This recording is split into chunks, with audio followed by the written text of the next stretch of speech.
Shalom saudara, apa kabar? Siap diberkati, amin. Saya percaya penyertaan Tuhan luar biasa. Jangan kita pernah berpikir kalau kita punya masalah, kalau kita punya problem, kalau doa kita tidak dijawab, artinya Tuhan meninggalkan kita. Jauhkan pikiran kita seperti itu. Karena apa? Apapun masalah yang kita hadapi, Dia tidak pernah meninggalkan saudara dan saya. Amin.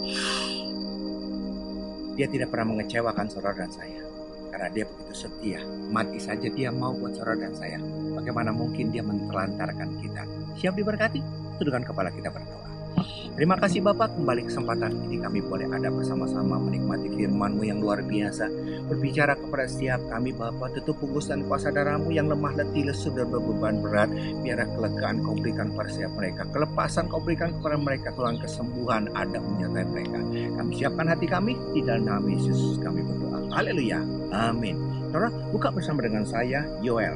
Buka bersama dengan saya Yoel 2 ayat 7 sampai dengan 11. Ya, Yoel 2 ayat 7 sampai dengan 11. Demikian firman Tuhan saya bacakan buat saudara. Seperti pahlawan, mereka berlari seperti prajurit. Mereka naik tembok. Dan mereka masing-masing berjalan terus dan tidak membelok dari jalannya. Mereka tidak berdesak-desakan. Mereka berjalan terus masing-masing di jalannya. Mereka menerus pertahanan dengan tembok, dengan tombak. Mereka tidak membiarkan barisannya terputus. Mereka menyerbu ke kota. Mereka berlari ke atas tembok. Mereka memanjat ke dalam rumah-rumah. Mereka masuk melalui jendela-jendela seperti pencuri. 10. Di depannya bumi gemetar, langit bergoncang, matahari dan bulan menjadi gelap, dan bintang-bintang menghilangkan cahayanya. Dan Tuhan memperdengarkan suaranya di depan tentaranya. Pasukannya sangat banyak dan pelaksanaan firman-Nya kuat.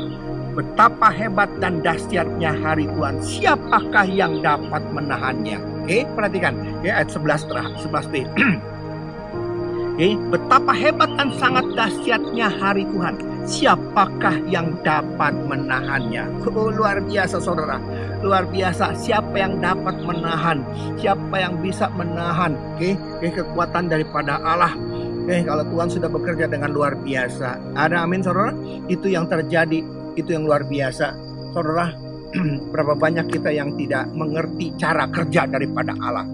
Berapa banyak kita yang tidak mengerti cara kerjanya Allah, sehingga kita putus asa, sehingga kita kecewa kepada Tuhan. Hari-hari ini, saat-saat ini begitu banyak orang yang kecewa. Kapan Tuhan? Kenapa? Saudara, seringkali kita tidak sadar karena kita tidak mengerti bagaimana cara kerja daripada Allah.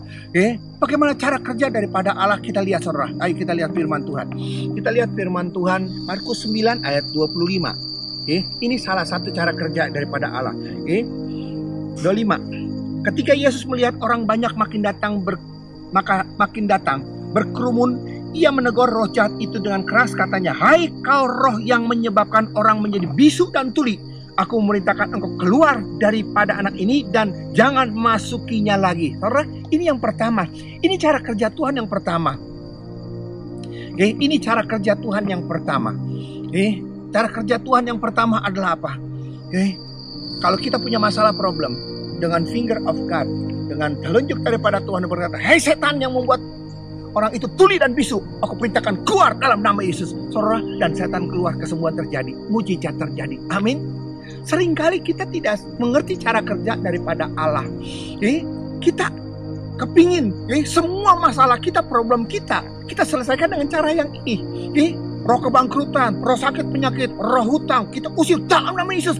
Dan seringkali saudara, Tuhan bekerja dengan cara yang banyak caranya. Ini salah satu caranya. Dengan finger God usir setan, masalah problem, sakit penyakit, itu terjadi. Itu yang terjadi. Itu cara kerja Tuhan yang pertama. Cara kerja Tuhan yang kedua, saudara, yang tadi Markus 9 ayat 25.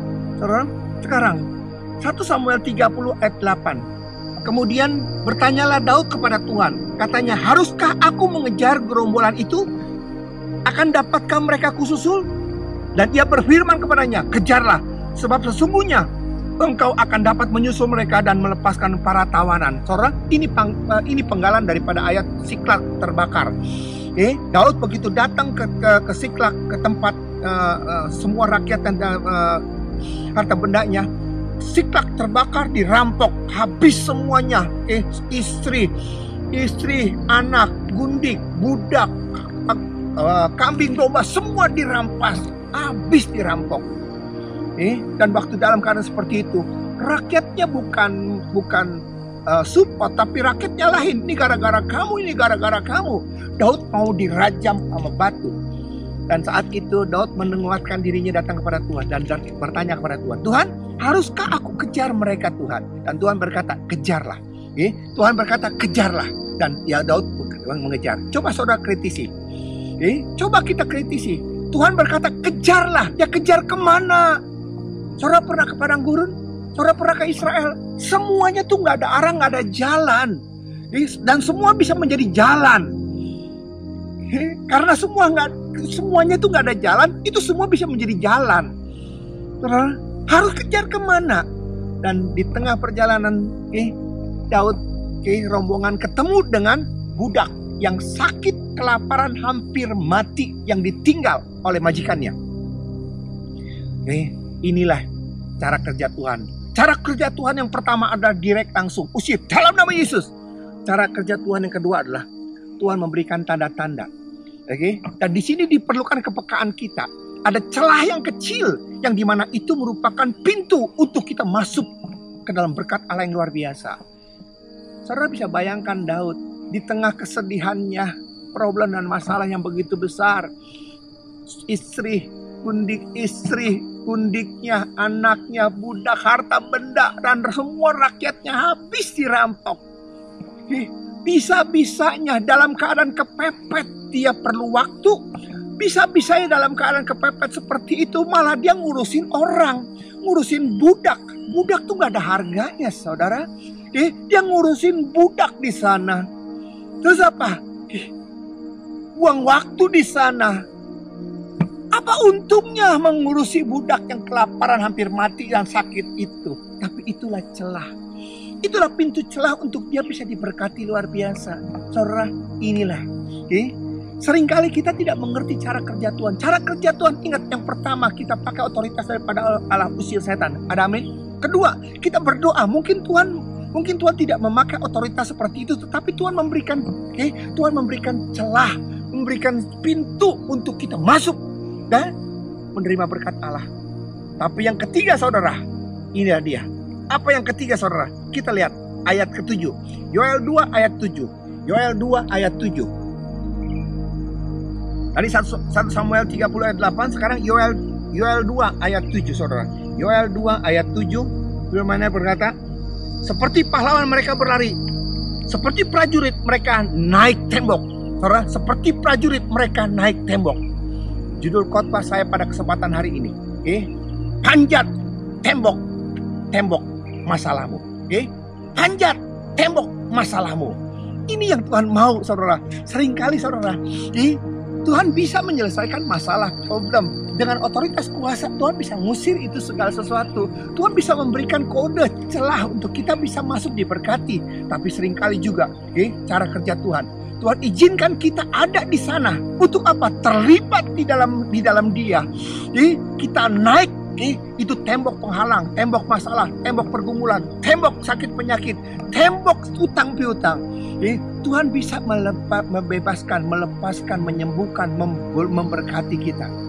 Tapi seringkali Dia izinkan kita untuk naiki tembok masalahmu. Kita bersama dengan Tuhan naiki tembok itu. Kita naiki tembok itu supaya apa? Supaya kita bisa masuk ke sana. Dan kita terlalu manja seringkali, saudara. Kita seringkali terlalu manja. Kita maunya yang pertama. Dalam nama Yesus utang lunas. Dalam nama Tuhan Yesus sakit sembuh. Dalam nama Tuhan Yesus. Itu seringkali yang kita pegang. Dan kita nggak mengerti akibatnya, saudara. Kita putus asa. Kita jadi putus asa, kecewa. Tuhan kenapa? Tuhan kenapa? Hari ini, saudara. Apapun masalahmu. Mungkin masalahmu seperti tembok-tembok yang begitu besar, begitu tebal, begitu kokoh. Tapi firman Tuhan mengajar kepada setiap kita. Naiki tembok-tembok masalahmu. Panjat tembok masalahmu. Bersama dengan Dia. Kita akan melihat bagaimana Tuhan bekerja dengan luar biasa. Saudara, waktu kita naikin tembok itu, saudara pernah lihat banjir nggak sih saudara? Air kalau cuma 1 liter, 5 liter, kita bisa main-main air itu. Kita mau kemana air itu kita bisa. Tapi begitu ada banjir bandang di sana, begitu air begitu melimpahnya saudara, kita ngelihat air mengalir. Ada tembok di situ. Apakah tembok itu menghalangi? Tidak, terus dihantam sampai akhirnya dia lewati itu tembok dan dia terus balik. Tidak ada tembok, tidak ada celah, tidak ada jendela yang bisa menahan banjir itu. Demikianlah kita. Jangan putus asa. Jangan hilang semangatmu oleh karena menghadapi tembok-tembok yang besar. Hari ini bersama dengan dia, panjat tembok masalahmu. Apa saudara? Panjat tembok masalahmu. Bersama dengan dia, kita melihat bagaimana Tuhan bekerja. Ini yang terjadi, saudara. Kita lihat ya. Berapa banyak orang yang tidak mengerti cara kerjanya Tuhan. Kita lihat contohnya. Bilangan 13 ayat 31. Bilangan 13 ayat 31. Kita udah sering banget dengar ini. Tetapi orang-orang yang pergi ke sana bersama-sama dengan dia berkata, ini 12 mengintai. Kita tidak dapat maju menyerang bangsa itu, karena mereka lebih kuat daripada kita. Juga mereka menyampaikan kepada orang Israel kabar busuk tentang negeri yang diintai mereka. Dengan berkata, negeri yang telah kami lalui untuk diintai adalah suatu negeri yang memakan penduduknya. Dan semua orang yang kami lihat di sana adalah orang-orang yang tinggi-tinggi perawakannya. Juga kami melihat di sana orang-orang raksasa, orang enak, yang berasal dari orang-orang raksasa. Dan kami lihat diri kami seperti belalang. Dan demikian juga mereka terhadap kami. Saudara, ini yang terjadi. Berapa banyak saudara, orang-orang Israel itu kecewa. Kenapa? Tuhan pakai mereka untuk menghadapi masalah. Yang ada dalam pikiran mereka, Tuhan bekerja dong. Itu tanah Kanaan. Tuhan bekerja, beresin dulu, bunuh dulu, hancurin dulu, kosongin dulu. Kita tinggal masuk, itu maunya kita. Tapi begitu Tuhan mengizinkan supaya kita menjadi bagian daripada teman sekerjanya Allah, kita nggak siap. Kita maunya adalah seperti 10 tulah. Tuhan bekerja, kita tinggal nonton aja. Tongkat jadi ular, nonton.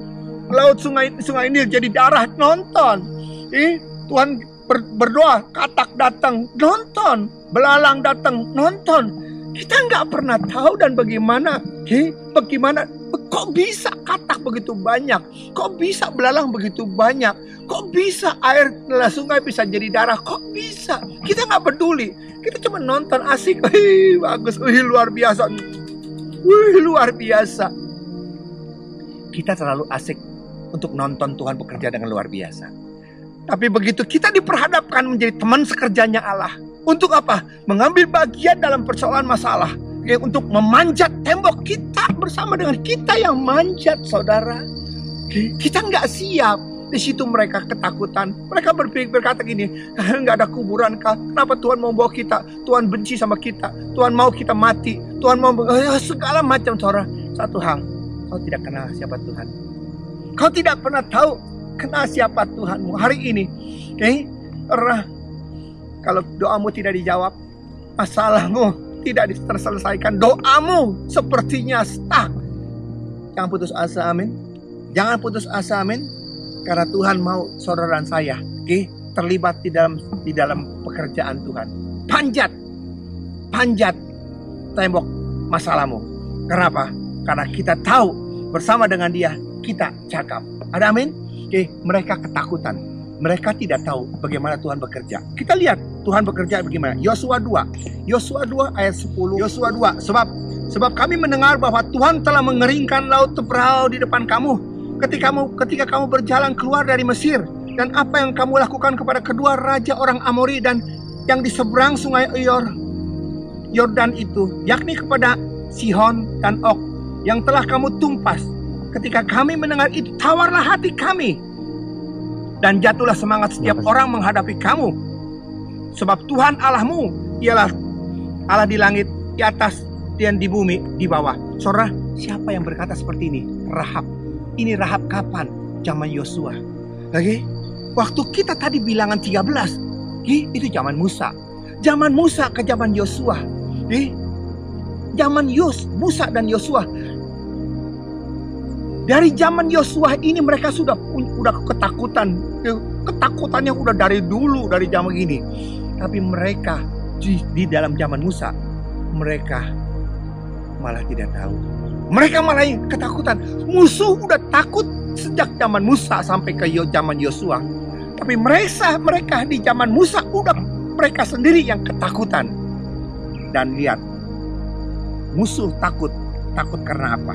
Ini yang penting yang harus saudara tahu. Oke? Musuh takut oleh karena apa? Yosua 2 ayat 11. Ketika kami mendengar itu, tawarlah hati kami dan jatuhlah semangat setiap orang menghadapi kamu. Sebab Tuhan Allahmu, ialah Allah di langit di atas dan di bawah, di bumi di bawah.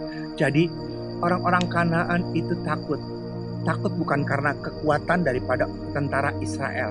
Takut bukan karena armada perang daripada tentara Israel.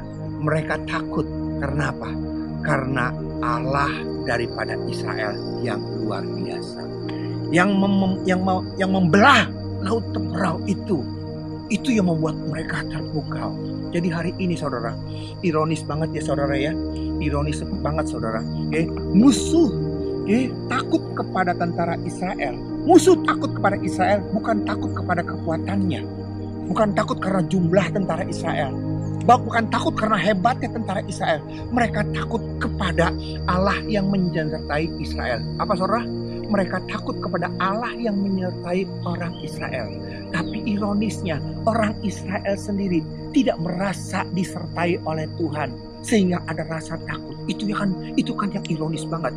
Orang lain bisa melihat Tuhan yang menyertai kita, tapi kita sendiri tidak merasakan Tuhan menyertai kita, sehingga timbul persungutan, timbul kekecewaan, timbul keputusasaan. Itu ironis saudara.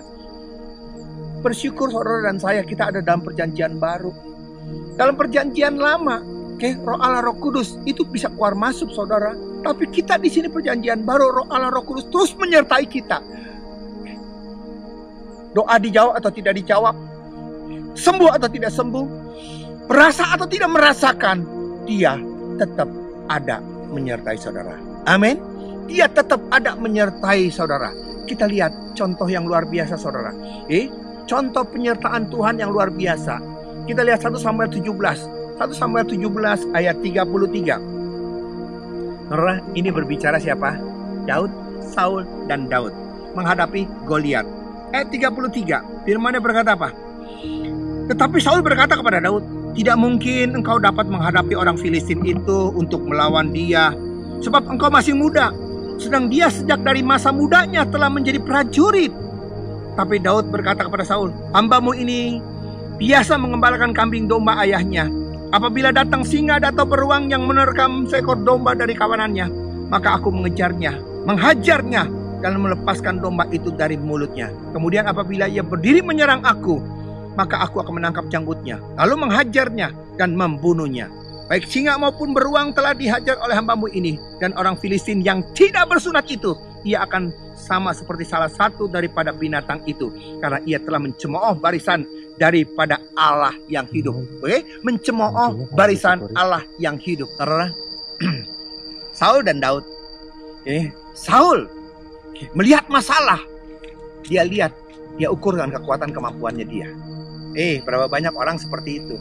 Begitu menghadapi masalah, yang dia lihat, dia ukur dengan kekuatannya, dia ukur dengan kemampuannya, dia ukur dengan kehebatannya. Begitu dia lihat Goliat begitu tinggi, hampir 3 meter, dia siapa? Langsung dia berkata dia nggak bisa, dia nggak kuat, dia nggak mampu. Itu yang terjadi saudara. Siapapun kita menghadapi problem dan masalah, satu hal sebagai hamba Tuhan saya mau berkata, hadapi masalah bukan dengan kekuatanmu, bukan dengan kemampuanmu, tapi hadapi masalah bersama dengan Dia. Ada amin? Kita lihat Daud. Dia berkata, memang aku kecil. Aku kecil. Aku tidak biasa seperti itu. Tapi yang aku biasa adalah waktu aku mengembalakan kambing dan domba. Aku biasa Tuhan menyertai. Aku terbiasa disertai oleh Tuhan. Itu yang membuat dia kuat menghadapi Goliat yang luar biasa. Karena apa? Karena masalah problem itu tidak diukur dengan kekuatannya dia. Problem masalah itu tidak diukur dengan kemampuannya dia, dengan fisiknya dia. Dia jauh dengan si Goliat yang tinggi. Tapi dia datang dengan dia mengukur masalah itu dengan kekuatan daripada Allah. Dia tahu bagaimana Tuhannya menyertai dia. Dia tahu bagaimana kapasitas. Dia tahu kekuatan, kemampuan daripada Tuhan. Dan disitulah letak perbedaannya. Saudara, dia jalani. Dia hadapi tembok yang begitu besar. Dia panjat tembok itu. Buat Tuhan apa sih susahnya? Buat Tuhan apa sih susahnya? Untuk menyelesaikan masalah saudara dan saya. Apa susahnya buat Tuhan untuk bisa menyelesaikan? Tapi kalau Tuhan mau kita terlibat di sana untuk kita ambil bagian memanjat tembok masalahmu, tembok pergumulanmu, kita bisa berkata apa? Selain ketaatan, percayalah, Tuhan mau, Tuhan sertai, Tuhan perintahkan, Dia juga yang akan memberikan kekuatan. Amin. Jangan putus asa. Apapun hari ini yang kau hadapi, saudara, jangan pernah putus asa. Karena Dia mau saudara dan saya terlibat untuk masuk ke sana. Dia mau saudara dan saya terlibat. Saudara, Ayub 1 ayat 8 sampai dengan 10. Berapa banyak orang yang tidak tahu bahwa dia disertai oleh Tuhan. Saudara, jangan kalah sama setan ya. Jangan sampai kalah sama setan. Ayub 1 ayat 8 sampai dengan 10. Kita lihat Ayub 1 ayat 8 sampai dengan 10. Lalu bertanyalah Tuhan kepada iblis, apakah engkau memperhatikan hambaku Ayub? Sebab tiada seorang pun di bumi seperti dia, yang demikian saleh dan jujur, yang takut akan Allah dan menjauhi kejahatan. Lalu jawab iblis kepada Tuhan, apakah dengan tidak mendapat apa-apa Ayub takut akan Allah? Dia lihat, bukankah engkau yang membuat pagar sekeliling dia, pagar dan rumahnya, serta segala yang dimilikinya? Apa yang dikerjakannya telah kau berkati, dan apa yang dimilikinya makin bertambah di negeri itu. Setan tahu. Setan tuh tahu. Ayub tidak bisa terusik. Ayub bisa seperti itu karena dijagai, dikelilingi, karena diberkati, disertai oleh Tuhan. Ada amin. Setan tahu, saudara. Anehnya saudara adalah saudara tidak tahu bahwa saudara disertai oleh Tuhan.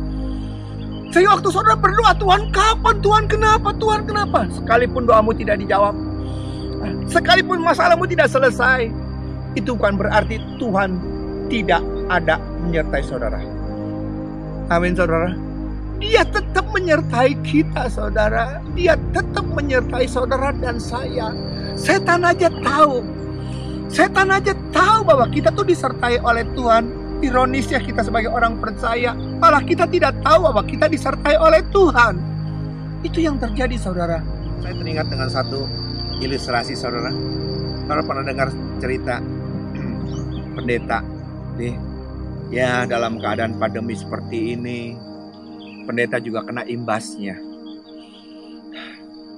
Istri berkata, ini mau makan apa ini? Ini gimana ke depannya? Khotbah tidak ada.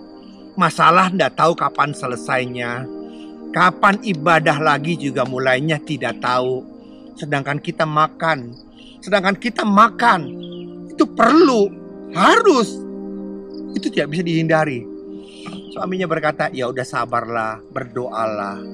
Tuhan bisa bekerja kok. Tuhan akan kirimkan berkat. Bagi Tuhan gak ada yang mustahil. Ya iman tinggal iman. Tapi ini kapan? Itulah konflik antara pendeta dengan ibu pendeta. Maaf saudara. Pendeta juga manusia. Istri pendeta juga manusia. Kalau mereka tidak punya uang, ya bagaimana untuk beli makanan? Itu yang terjadi. Itu ceritanya. Waktu pendeta lagi pergi keluar jalan karena apa? Sumpek daripada ribut terus sama istri. Dia masuk ke kampung. Kemudian dia dengar ada orang lagi berbicara.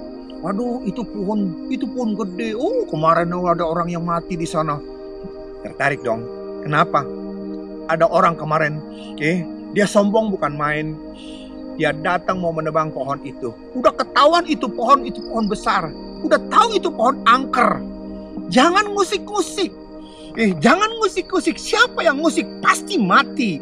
Itu orang sombong banget. Enggak. Gue punya ilmu, dia tebang. Belum selesai dia tebang, mati itu orang. Sehingga itu pohon yang besar itu dikeramatin, dikasih sesajen, dikasih sesembahan.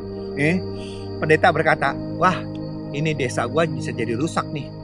Karena orang lebih percaya kepada setan, menyembah kepada setan melalui pohon yang besar itu. Dia pulang ke rumah, langsung dia ambil kampak. Dia ambil kampak peralatan-peralatan penebang. Begitu jalan dia panggil kampak sono. Di tengah perjalanan dijumpai sama iblis. Dijumpai sama iblis. Iblis berkata, mau kemana? Gue mau tebang itu. Lo bikin masalah, membuat orang jadi percaya dan menyembah kepada setan. Udah janganlah gitu kan. Negosiasi. Bukankah rumah kamu bukan lagi perlu uang juga? Bukankah kamu juga perlu dana? Bukankah kamu juga perlu nasi, makanan segala macam? Nah, negosiasi gimana? Beginilah. Mulain besok aku akan kirimkan emas. Emas 1 kilo di tempat kamu. Emas 1 kilo. Nanti sebulan lagi aku akan kirim lagi. 3 kali aku akan kirim itu. Ya udahlah gitu kan. Awas ya. Lu jangan bohong lu ya. Biasanya iblis tukang bohong. Enggak, saya janji. Setan janji, iblis janji untuk tidak bohong. Dia tunda tidak pergi menebang ke rumah. Dia tunggu besoknya. Begitu besok dia buka sana. Bener ada emasnya. Dia berkata, tumben hari ini setan bisa tepati janji. Tumben hari ini. Tapi emasnya kok nggak berapa banyak. Kok cuma berapa gram aja gini kan. Kok berapa cuma sebegini gitu. Ya udahlah, mungkin dia belum siap gitu loh. Begitu sampai bulan kedua, tidak dikirim. Dia tunggu sampai tidak dikirim. Langsung dia ambil kampak, dia ambil peralatan, dia mau tebang di sana. Begitu di perjalanan lagi, ketemu lagi dengan setan iblis. Dan berkata, maaf, jangan mau kemana. Tebang itu. Engkau memang pembohong. Engkau memang seperti ini. Langsung kata si iblis berkata ini, silakan kau tebang hari ini. Aku tidak takut hari ini kepada kamu. Pendeta berkata gini, loh tumben lu gak takut. Dulu lu takut banget sama gua. Iya, beda. Kalau dulu kamu mau tebang itu karena kamu tujuannya adalah untuk kemuliaan Tuhan. Tapi hari ini kamu mau nebang, tujuannya lain lagi, untuk emas, untuk keperluan. Aku tidak tahu. Saudara, itulah yang terjadi. Waktu dia pergi yang pertama disertai oleh Tuhan pekerjaannya. Tapi dia lupa, motivasinya sudah berbeda. Waktu dia pergi ke sana, motivasinya bukan untuk kemuliaan Tuhan, tetapi untuk perut dia sendiri. Hari ini saudara, tidak kebetulan kita ada di tempat ini. Hari ini saudara, kalau kau punya problem dan masalah, ingat, engkau disertai oleh Tuhan. Engkau disertai oleh Tuhan. Bersama dengan dia, panjat tembokmu.